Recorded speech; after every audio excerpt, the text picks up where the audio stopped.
वाह, नदी कितनी चमक रही है। हाँ, सूरज की रोशनी इसमें चमक रही है। ठीक है, मजा आएगा।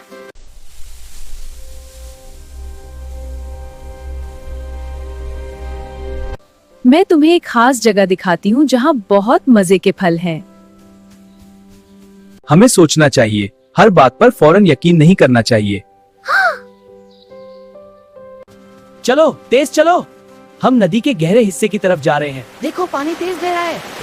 ये जगह खतरनाक लग रही है, हमें वापस जाना चाहिए। डरो मत, मैं हूं ना। डरो मत, मेरे साथ आओ, तुम्हें कुछ नहीं होगा। लेकिन वो झूठ बोल रही थी। दोनों कार्टून समझ गए कि लोमड़ी उन्हें धोखा दे रही है। हाँ, इसकी चालाकी समझ आ गई। ठीक है, हम रुकेंगे। अब मैं इन मुर्गियों को चराने जाता हूँ।